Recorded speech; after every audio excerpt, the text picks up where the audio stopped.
Мамлекеттик камсыздандыруу уюмунун Ысык көл филиалы кезектеги жыйынын өткөрдү. Анда Ысык көл облусу боюнча кыймылсыз жана кыймылдуу мүлктөрдү камсыздандыруу иши боюнча талкуу жүрдү.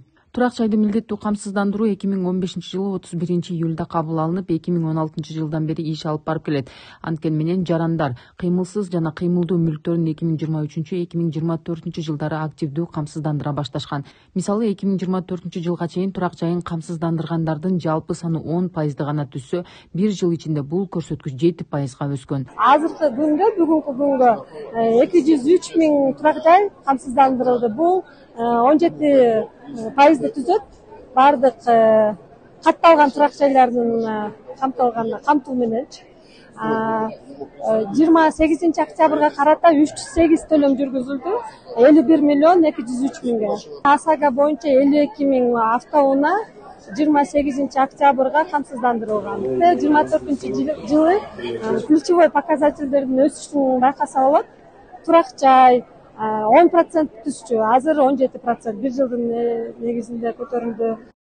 Турак жайды камсыздандыруу шаарларда жылына 1200 сом, айылдарда 600 сом турат. Кыймылсыз мүлктү кайра каттатууда, сатууда, белекке берүү, мураска калтыруу, күрөөгө коюу учурунда камсыздандыруу полиси талап кылынат. Турак жайды камсыздандыруу өзгөчө табигый кырсыктар, мисалы сел сыяктуу шарттарда маанилүү. Ата-анасы менен сүйлөшүп, апасы менен сүйлөшүп, ирина иш алып барса болот турабы? 2025 жылдан тарта автотранспорттун милдеттүү камсыздандыруу жөнүндө келишими жокторго айып салынат. Маалыматка ылайык айыптын өлчөмү 3000 сом. Юридикалык жактардын унаалары үчүн бул норма 2023 жылдын 1 апрелинен бери иштеп келет. Аларга ОСАГасы жок болгон үчүн 13 000 сом айып каралган. Айдоочу жол кырсыгына кабылбаса, эреже бузбаса, кийинки жылы полис арзан берилет. Кырсыктап жол эрежелерин көп бузса, тескерисинче кымбаттайт. Азыркы убакта камсыздандыруу турак жайларда өтө милдеттүү түрдө камсыздандыруу тапшырма түшкөн. Жылдын айына чейин бардык Балык шаарынын жарандарын өздөрүңүздөрдүн үйлөрүңүздөрдү камсыздандыруудан өткөрүп коюңуздарды сурайбыз. Камсыздандырууга эң негизги документ бул үйдүн документи керек, техпаспорт жана кимдин наамында үй, ошол кишинин паспорту керек.